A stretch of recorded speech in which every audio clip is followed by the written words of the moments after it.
So they understand that if we are looking to move that way, we have to start playing by the rules of the West.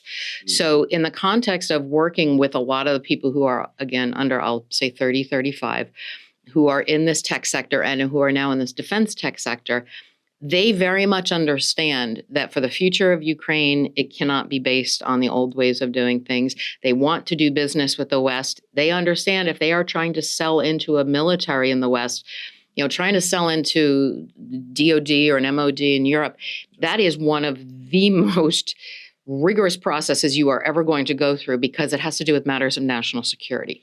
So this whole ecosystem actually understands that fairly well. And so they are building not just for doing business in Ukraine, but they are building, with an eye towards eventually being able to sell outside Ukraine as well.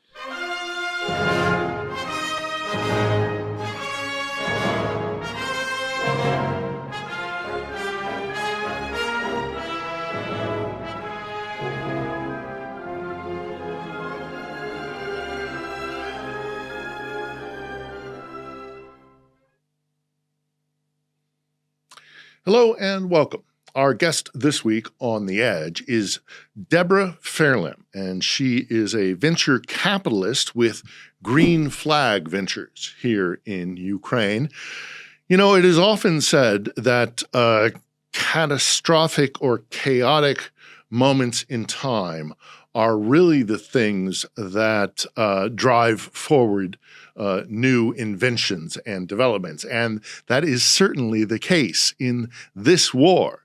And so we sat down, we talked about it, about what is happening here, the inventiveness, the new things that are being created that will change the world forever. And unless the world pays attention to it, they may be found catching up and caught behind. So, Deborah, thank you very much for coming and joining us today. You are a venture capitalist here in Ukraine, and war is often seen as kind of a catalyst for development. What is your take on what we are seeing on the ground here in Ukraine in terms of the advancements that are being developed here? Absolutely. So thank you very much for having me join you this afternoon and to have a chance to kind of talk about this. Yes, I think that is true, that war has always been a catalyst for new innovations. A lot of the things that we take for granted every day in the West, GPS, Google Maps, all of these different things, internet, were things that had come out of government and or sort of situations where there was war. And so what is going on here is no different. Other than I think that there are specifics about what is happening in Ukraine right now that actually sort of take innovation and put it on steroids in the context of what is happening. And if you think about where was all of this new defense tech coming from, where did these companies come from? There was a small military industrial complex within Ukraine before the war, tended to be on armored vehicles, things like that, some artillery. But this whole new ecosystem essentially was the genesis of it was really what had been a very growing and innovative tech sector in Ukraine that focused on fintech, on B2B SaaS projects, on all kinds of commercial opportunities. It's really the brains and the engineering behind what's happening is that tech sector essentially pivoted to help everybody out on the front when this war started. If you remember, there were tremendous shortages. People, Ukrainians were waiting for things coming from the West. And so a lot of this was very much an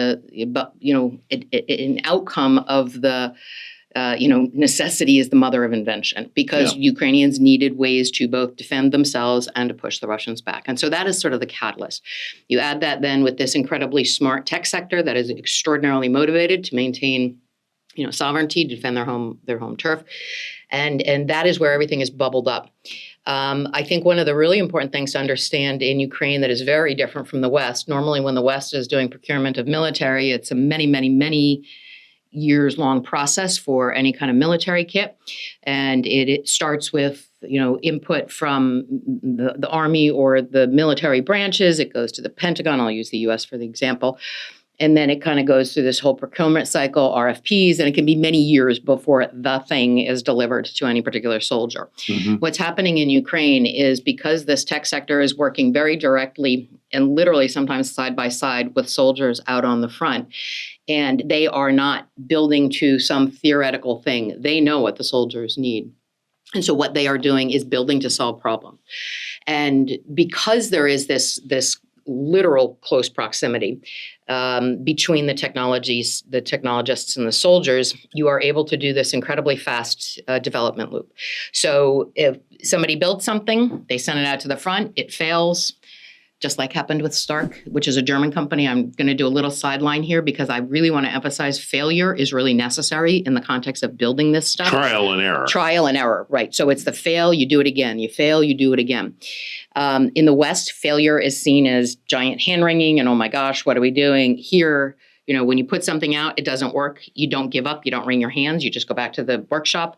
You figure out what went wrong and you do it again. Mm-hmm. And this is really the process that is truly distinguishing what the Ukrainians are building, the level of adaptability that they are showing to what the Russians are using in terms of electronic warfare, in terms of GPS denial, all of these things that the West takes very much for granted. The Ukrainians are having to come up with new systems and new ways to counter the fact that the Russians are absolutely using whole different levels of warfare. So it is the combination of just necessity, this extremely talented pool of technologists and, again, engineers who were here before, the working side by side between the people building this stuff along with the soldiers, and this iteration cycle that really is just constant. It's new things coming out all the time, newer, better, faster versions. Well, I wonder if you would agree with me about this as well, is that there's also another aspect to it in the entrepreneurship of Ukrainians. I mean, these are little, 10-person shops dotted, thousands of these shops dotted around the country, some working in conjunction with one another, some working independently, making direct connections with both, Western investors, domestic investors, and the soldiers. All of this happening at the same time. It's amazing. I don't know if you've witnessed the same thing as I have. Oh yeah, that's the space I live in and I swim in. And you're absolutely right. And it's great that you sort of bring this up because I think that people don't understand. And in fact, I know a lot of people say, oh, there's estimates that are put out by the government, the organization called Brave One, that there's maybe 1,500, new tech companies in Ukraine, just defense tech companies since the full-scale invasion.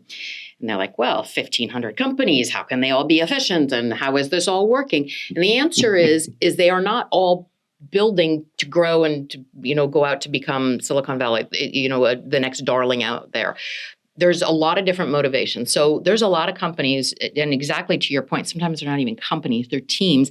But their motivation is to build as many drones and put them in the hands of the soldiers and just get them out to the front. They are not sitting around dreaming of, being Anduril's next competitor.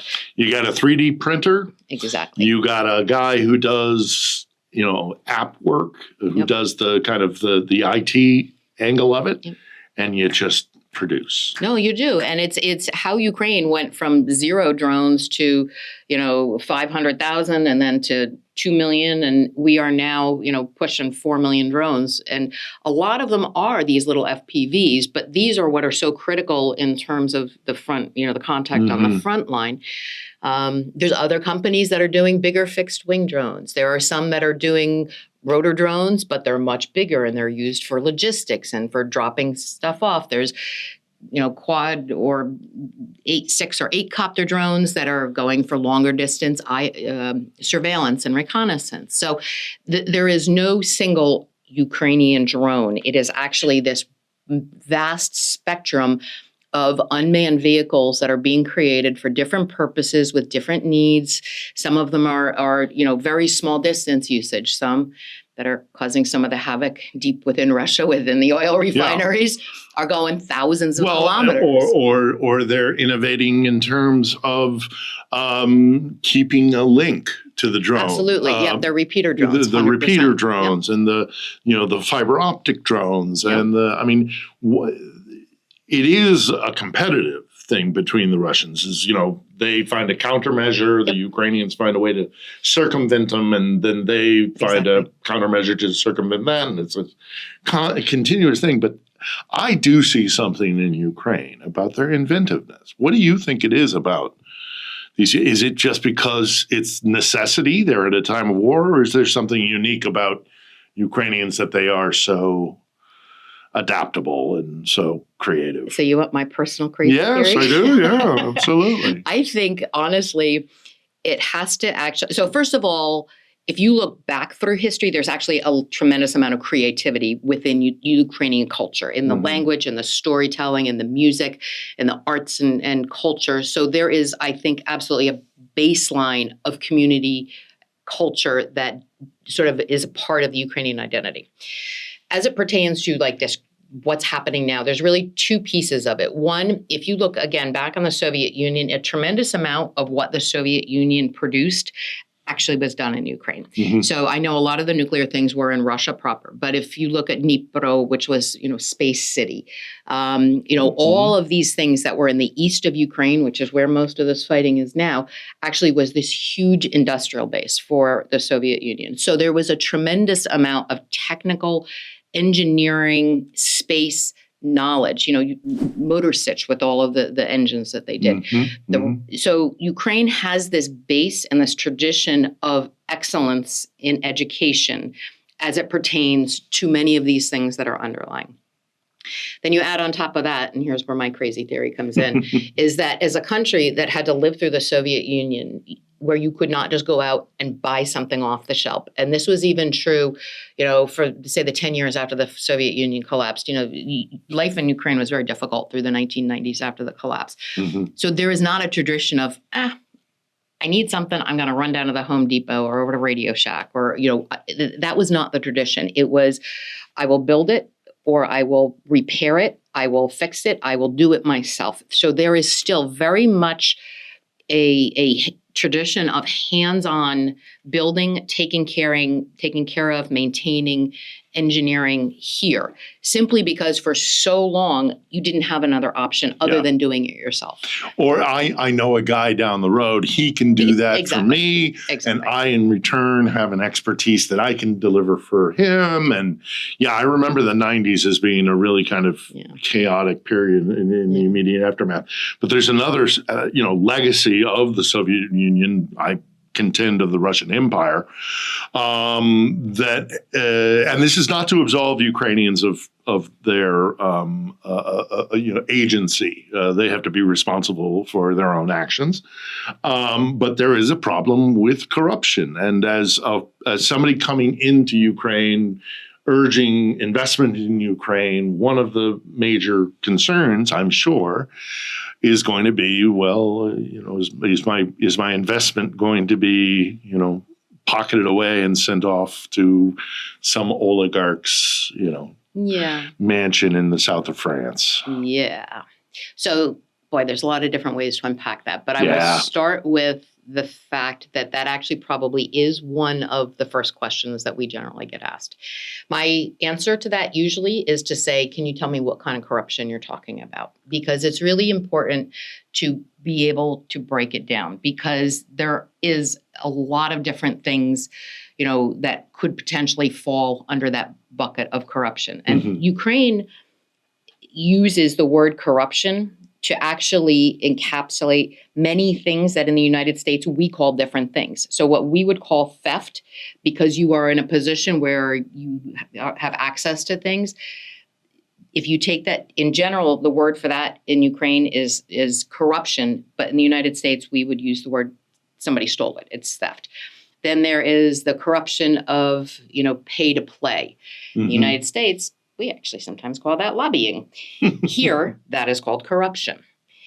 So there are multiple different levels of it. As it pertains to business, one of the things that I think is very interesting is that there are people who come in who, first, let me also take one step back. Corruption actually very often takes two to take part of. It's not just one person coming in and unilaterally imposing, although that actually was true under like the Yanukovych regime, and a lot of people just opted to. Well, it's how Moscow operates. It's how Moscow operates. It's the 100%. Yeah, it's the modus operandi of Moscow. Right, and that was not necessarily. It was Ukraine under Yanukovych, and that's largely what Maidan. There were all of these things that were the accumulation of those years during his reign. But in the context of right now, I think there's sort of two things that people generally have in mind. So one is, if I come to Ukraine to do business, am I going to have to, pay somebody bribes to get things done? And I will tell you, there are people who come in and do that. And those are people who come in and then are going to be paying bribes for the rest of their time in Ukraine. Mm-hmm. There are many, many very good companies, and quite frankly, the more successful companies that don't pay bribes and are absolutely follow the law and are able to do business. So if you come in looking for shortcuts, you will find shortcuts, but you will carry that with you, the duration of your time doing here. As it pertains to, investing and the money disappearing off into somebody's pocket, that is not something that is likely to happen within the technology sector per se at all. Mm-hmm. There were things like that if you were looking at mining and the old traditional industries in Ukraine. That was where a lot of that had come from. This new technology sector, no, it's a little bit different with the defense technology, but one of the things that was fascinating watching just the plain technology sector, so again, fintech, SaaS, whatever, that was growing here, it is being run by a new generation of Ukrainians. Most of them are under 30 years old. Most of them very, very clearly understand that their future is with the West, that their values are with the West, that they want to do business with the West. They would probably, some of them, very much like to live in the West. And so they understand that if we are looking to move that way, we have to start playing by the rules of the West.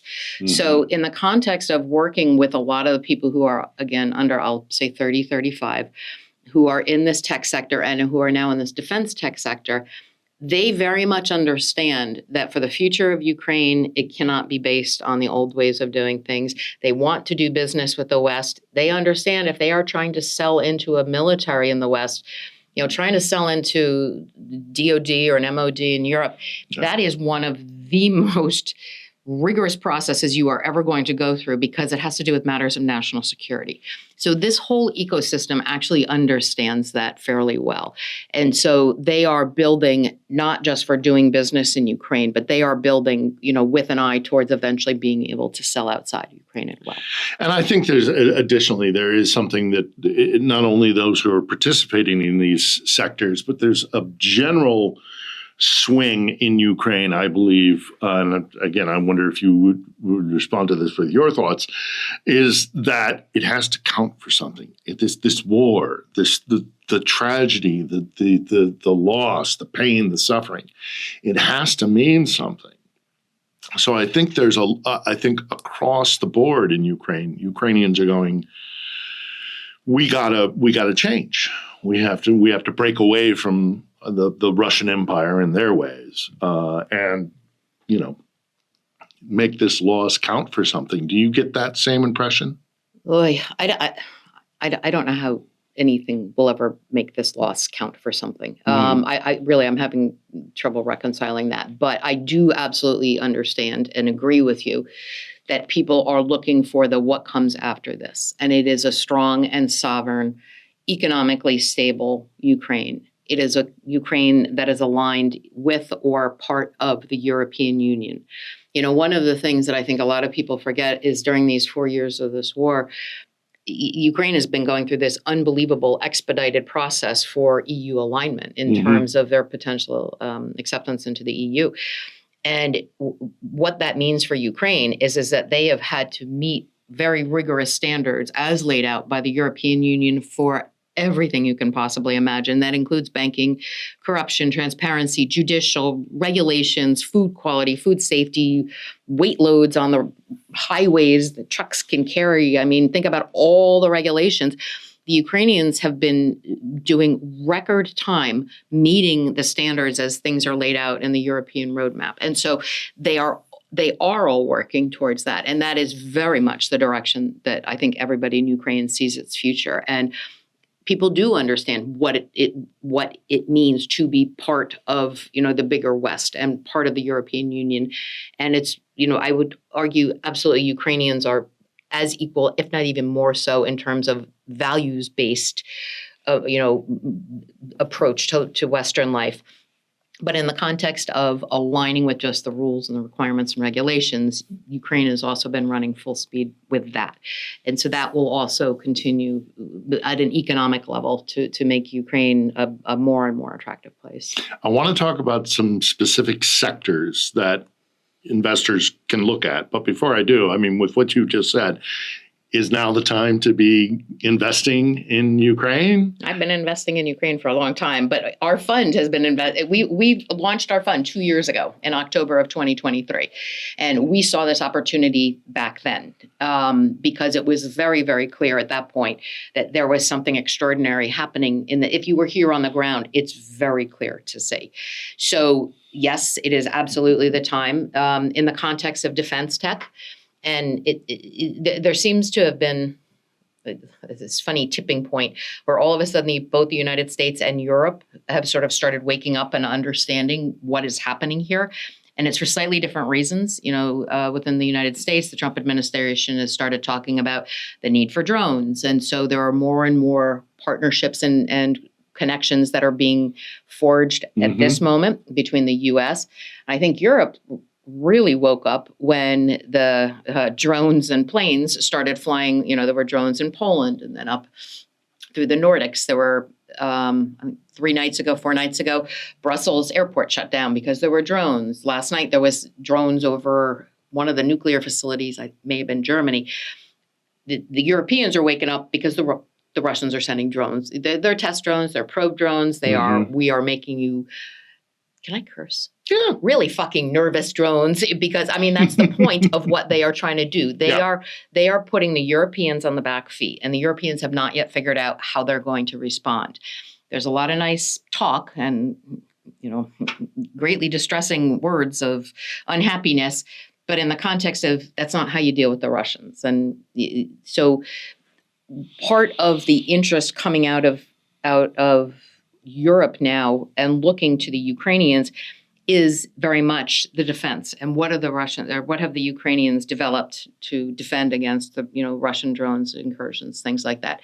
So all of these pieces are making this ecosystem that has been very busy from the beginning because it is still supplying things out to the guys on the front, and there is a never-ending need for that. Mm-hmm. It is now even busier because of this new and more this new interest coming in from both the U.S. and the European Union. Yeah, obviously drones is at the forefront of what we're talking about when we're talking about technological advancement here. And drone warfare is going to change the face of warfare forever.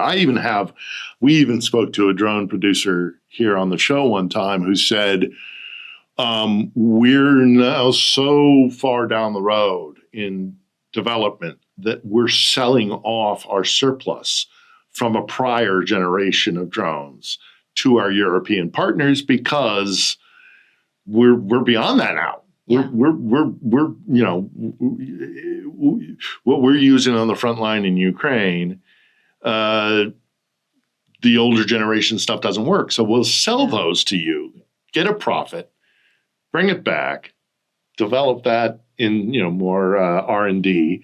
It's crazy. What do you see within specifically the drone sector? Yeah, so you're absolutely right, and the iterations are that fast. And again, it's because the Russians are continuing to iterate as well. This is not a static thing. And when you sort of did, the stack on top, that is what's happening. And so if you understand that is the iteration level, it then explains what's happening. And I think one of the things that for people investing, it's really important to understand especially with the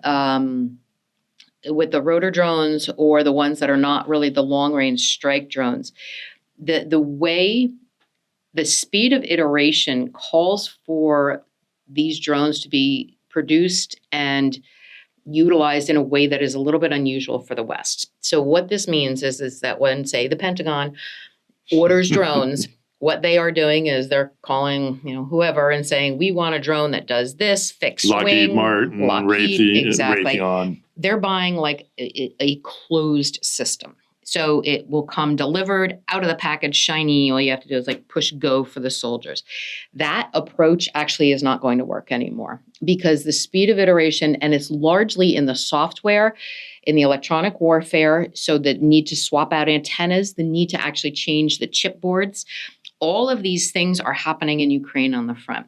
And what that means is, so for manufacturing for many, many of these kinds of drones is that they are not going to want to be buying the closed complete system. What you want to have are the frames, are the motors, are the basics of the battery, wiring, the battery. What the critical things going forward is that you can update the software overnight. Right now, again, there are no Western procurement processes that are even allowing for this. So this is a massive change for the West, but it is why Ukraine is still here, because they are able to do the updates on a nightly basis. They do swap out antenna. This is really important. You can take two of the exact same drones. You send one, up to Kharkiv. You send one down to the soldiers in Kherson. They will not, one of them is likely to not work where they end up because the Russians are using very different electronic warfare in the two different regions. Mm-hmm. So maybe up in Kharkiv, they actually need to swap out the antenna that they're using, but maybe down in Kherson, they're going to have to do some reconfiguration in the software for the autonomy or something like that. I know. That's just crazy. It is crazy. And it's funny because people are talking about we want to buy drones, but they're not looking the past adaptability. It's just the piece of it. And we actually are not investing in any of the drone platform companies. We are investing in either standalone companies that are kind of doing standalone systems, or for the companies that are working with drones, it's either the software, the sensors, the cameras, the navigation, last mile targeting. Those are the things that are interesting because they are changing so quickly. Mm-hmm. They also will allow those companies that are specializing in that to be able to sell B2B. So they're not selling directly to the government of Ukraine. They would not sell directly to the government of, to the Czech Republic. They are selling into the other drone manufacturers. And so you have a much bigger pool of being able to who you are selling to. And you are giving them a system that has the capacity and the capabilities built in to be able to do the updates that are going to be needed. Because in your first because of the it's going to be obsolete. Well, and also the entrepreneurship of it will drive absolutely competition. It will drive development and all those other things. Absolutely fascinating what's happening here. But it does make one wonder, after the war, all wars end, there will be this country called Ukraine, and it will be filled with people who have gone through this. Yeah. What do you think they will contribute to, looking the other direction? It's not so much does Europe need Ukraine, but, what can Ukraine deliver? Yeah. And it's not just Europe. Benefit Europe or the world. Yeah, the West. So there's two things. First and foremost, when this phase ends, and I'm going to say this phase because I don't think the Russians are going to be on Ukraine's border. They're not going away. And so Ukraine really is going to need to be prepared for its own defense going forward. It will never, ever again be reliant on partners who it expected to deliver, arms or things like that. So there is the internal ecosystem that will continue to grow, need to continue to iterate, continue to be strong. And again, it's not just the tactical and kinetic war, which is the one that's visible to us, but there is still cyber wars that are raging. There are space wars. The Russians have been blocking GPS. I mean, that's a huge feature of what's happening in the contact line. The Ukrainians have been working around how do you navigate without GPS? Most people can't do it. Ukrainians are looking at different ways to do it. So the market will first and foremost be in Ukraine. But the second thing is the Ukrainians really have developed almost a new way of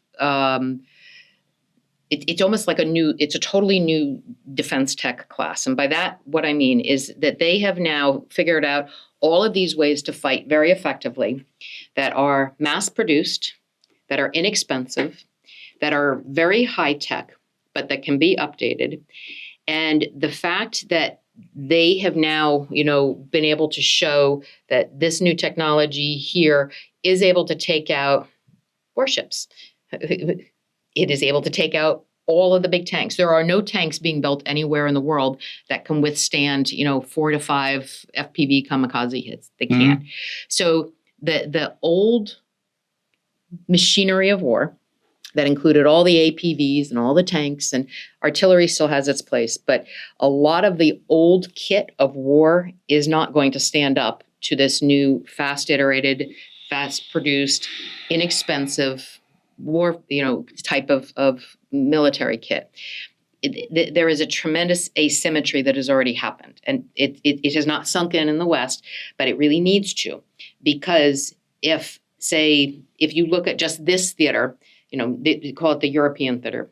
The speed at which the Russians are able to produce both the drones for the contact line as well as the Shahids and the things that they're sending in and over Europe, the European answer cannot continue to be Patriots, these limited pieces that are extremely expensive that take 3 years to produce. They are going to be crushed by mass and inexpensive. Mm-hmm. And so the paradigm of all of this has flipped. Now, what did that mean for the Ukrainians going forward? There is still a rethink going on in Western armies. I can tell you they don't like this new, the primes don't like it. The Pentagon doesn't like it. The general staff and all of the MODs in Europe doesn't like it because the implications of this new way of fighting are tremendous. Mm-hmm. It is huge because it's not just the drones. It's everything that cascades down from that. It's, soldier training, it's authorization, it's workshops on the front line, it's all of these different things. But the rest of the world is paying attention to this. So Russia is going to fight like this going forward. China is going to fight like this going forward. The North Koreans definitely are in that mix in there. So when some of the potential biggest adversaries of, call it the collective West, of which I include Ukraine, understand how this asymmetry of inexpensive and just mass numbers can very quickly overwhelm expensive few numbers, you can see where there's a problem coming. I have a friend of mine who tells me the story, and it might be apocryphal, of a Ukrainian drone commander who went to a NATO base, and the NATO generals kind of said, well, what do you think of our airfield base? What do you think of all these planes and all the infrastructure and the air defenses and all the rest of it? And the Ukrainian drone commander said, you let one of my battalions anywhere within 25 kilometers of this place, there's nothing you can do to stop me. If I swarm this place, I can destroy this place in minutes. No, it's true. What do we have to do to tell Western leadership? I mean, how do we get this message through that war has changed, buddy? War has changed. War has changed, that's guys. part of Gotta why wake I'm up. sitting on your podcast. There are actually a lot of people talking about this, a lot of people writing about this. One of the biggest challenges, if you think about it, is the defense industry for the last 80 years has become this, and this is true in both the United States and in Europe. There's this very happy coupling and symbiosis. The primes have no desire to change the way they are doing business because they got paid enormous sums of money to develop a very small quantity of things that were truly exquisite. And I get they're exquisite, but they're not going to work going forward. They do not have the ability to do the R&D that's being done. I mean, Ukraine is just this incredible, crazy R&D lab out on the front that every single day. The primes have no way to compete with that. So and when you say primes, you mean like the big the boys. Lockheeds, the Boeings, the BAEs. The big boys. Yeah. Raytheons. So there is that piece of the defense world that does not want to change. And then if you think about what's the other piece of the defense world, it's funding. It's government funding, because the governments are the buyers of this tech. And there is not a single senator or congressman in the United States that wants to go out and to say, gee, Boeing, we are not going to be buying that plane from you. And by the way, your facility up in Washington is going to have to close down because we don't need to buy that anymore. And 3,000 people are going to lose their jobs because what we are doing is moving to 3D printed, FPV drones that are going to be done for every one F-35. You could buy God knows how many drones. You could probably do, pushing it towards like the hundreds of millions of the little ones. Yeah. So yes, so there's problems like with that too for the funding side of it. No congressman or Republican wants to close bases in their own backyard. No. So this is a truly disruptive thing that is happening. And my guess is it's not going to change until something catastrophic happens. And then they're going to all say, oh, we need to make a change. But it is too painful. Like really, it is too painful for the entire industry, for the entire procurement process, for all of these industries that had been solidified for the last 80 years around this collective defense of the West. It is going to be very disruptive. And nobody wants to be the one to pull the trigger. And not the UK, not US, not really Europe. The one place where I do see sort of movement are the Nordic states. As a sort of, there's 4 states, Finland, Sweden, Denmark, and Norway, who are doing a much better job of coordinating between themselves. But the reason, they understand, just like the Ukrainians understand, what it means if the Russians are allowed to win. Yeah. The Russians winning are just as much a threat to them as to, just it's only one step past the threat to Ukraine. So there is a lot more incentive. There's a lot more people who are paying attention to what's happening, how it's happening, and what are the implications for them. For everybody else, it's something that's happening far away. It's a war over there. I can't tell you how many Western military, senior military folks I've had say, well, we're not going to fight like that. Well, the problem is actually Russia and China are going to fight like that. And if you know your enemy is going to fight like that, you really do want to be prepared to fight like that.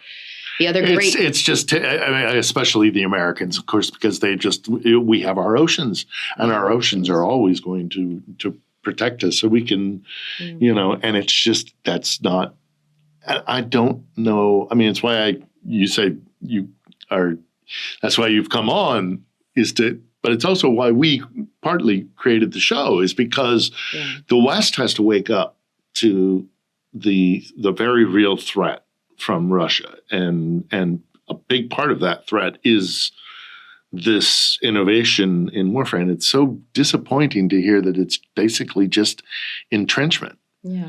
It's too hard.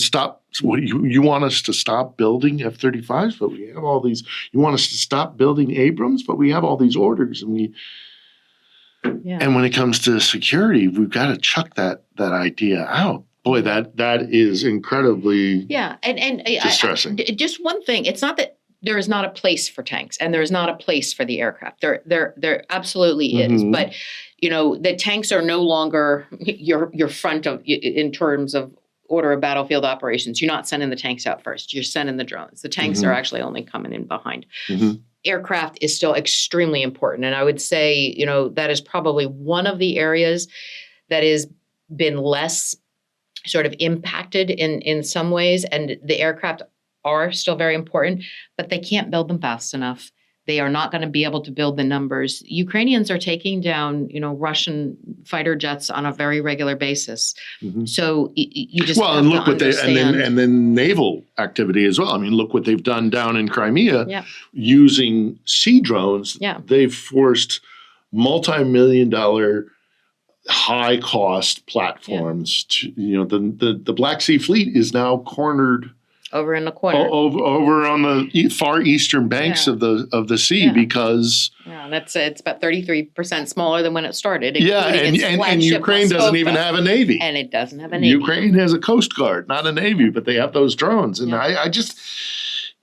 look, the world can see this. Yeah, this isn't a secret. No, So again, the fact that it's just basically, I'm going to dig my heels in. It's political will and where it's being pushed. I have sort of long thought that this is really only going to hit kind of a high level of awareness in the United States, particularly when the ground soldiers start speaking up and saying, look, there is something drastically different happening in the way that this war is being fought. You are not equipping us. You are not training us. If you're going to send us off to deploy somewhere, you have a moral responsibility because it is very clear what the enemy is going to come to the ground fight with. Mm-hmm. You have a moral responsibility. And I think it's U.S. soldiers who really could potentially have a voice in saying, look, this has to start changing sooner than later. And maybe not active duty, maybe it's retired soldiers. I don't know. But I can tell you from all of the retired U.S. soldiers I have met here, and it's hundreds and hundreds of them who have come through, to see what's happening as advisors, working with some of the defense companies, trying to understand what's happening here. None of them go back saying, come back from the front saying, oh yeah, we're ready to go fight like that. Not one. Yeah. Not one. Yeah, every service member that I've spoken to who has been here and spoken to soldiers or been to the front say it's a whole new world and we better start adapting to it. There's one other sector, and I don't want to take up too much more of your time, but we've talked about drones an awful lot, but there's another aspect of it, and that's the software capability, the IT. Primarily AI. Mm-hmm. I mean, that's also, you briefly mentioned there the last mile aspect. We've spoken to drone developers who are looking at making drones autonomous and using AI. Mm-hmm. Talk to me a little bit about what you see in the development of AI here in Ukraine. Yeah. So if you think about AI, what that is a bunch of algorithms and mathematical codes that sit on top of a huge database of something. So ChatGPT is a huge database of books and words and letters and all this information that they have brought. So that's textual data. One of the things that the Ukrainians have is huge databases, in many cases going back to 2014, of photographs, of videos, of data about patterns of the way the Russians have moved, what are they using. So what Ukrainians have been doing is using AI on top of their enormous and, quite frankly, unmatched stores of photographs, videos, everything of the last 4 years in particular, but like I said, some stretching back as far as 14 years.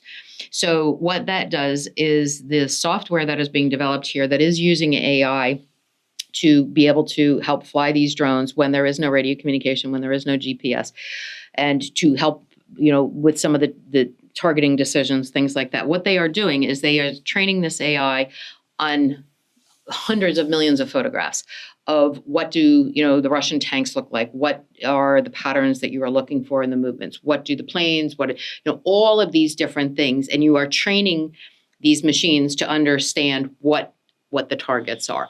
Or, so targeting is one area where it's used. Another one is navigation, because just think, how are you sending something to navigate if you're not using GPS or you don't have the radio communication? There's nobody in there piloting. Mm. So what they are doing is they are doing mapping software in terms of being able to send something from point A to point B, which is 3,000 kilometers away, and being able to target where you don't necessarily have, any kind of communication with it. And all of that is also software that is, it is programmed.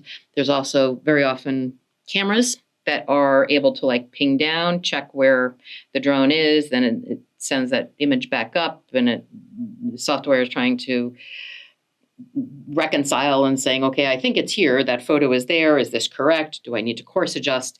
and I'm simplifying this tremendously, but it still sounds like science fiction. so all of these things are out there and are being used. And, there's a lot of talk around autonomy, and that it's a big scary word in the context of the machines are going to take over the world and humans are out of the loop, and Terminator.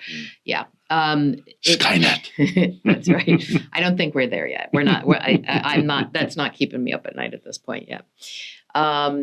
What is happening though is that there are software and programs that are helping make drones more effective. They are, some of them, able to have communication drone to drone. And it's not like one drone can take over the other, but they are sharing information within targeting. There are things around, swarming. If you think about like some of the amazing stuff they've done in China for like the Olympics or whatever, and they have 2,000 drones up in the sky and they make a picture of, I don't know, Snoopy or a dragon or whatever, right? All of those have been pre-programmed, and that's similar. But what those are doing is they're pinging off of satellites. So there is constant communication going on, and that's how they are able to actually keep the formation. Within war, you don't necessarily have the luxury of being able to work off of satellites, and so they've had to figure out different ways of communication. And so all of those things are happening and going forward. So yes. Quite frankly, we did see just in the last like 2.5 years, especially after ChatGPT and some of the other, just the bigger systems that are out there, we saw pretty decent leaps in terms of capabilities, just because of being able to use some of those open source tools and figuring out, kind of new ways of doing things. And then it just kind of leads from one to the next. It's so much. Before I let you go, any other sectors or the areas of development that you're seeing that? A big one that I really wish the U.S. and the West would be paying attention to is counter-drone technology, because quite frankly, one of the biggest threats, and again, like if you look at what has happened in Europe and the responses, their response to drones is to scramble NATO jets, and it costs $32 million for 30 seconds of taking down, I don't know, what was it, 6 of 19 drones or something like that. Not exactly, but it was in that range. The West really has to be thinking about counter-drone technology. Now, I know they're talking about this drone wall, which quite frankly is political speak for, we want to pretend we're doing something, but we really don't know what to do. The Ukrainians actually have some very good counter solutions for military level, for critical infrastructure. There is a lot that can be learned. So one of the things that I think would be super is if people were talking to and paying more attention to the counter drone solutions. That really matters. Electronic warfare, same thing. Most of the West technology that's coming over here has failed miserably. Some of the really expensive stuff too. And I mean this new tech. And it's not that it's bad in and of itself, but it is not prepared for the electronic warfare. So a lot of the drones coming out of the West have not worked. Shield AI, which is one of the bigger Ukrainian new defense tech companies, came over. Their stuff didn't work. Give them a lot of credit. They said, no, shit, didn't work. They ended up setting up shop. They have people here working alongside the Ukrainians to understand. And so this cannot be learned remotely. There's no like osmosis of figuring this out. So the companies that are going to be the leaders are really the ones who are here with Ukraine in that space.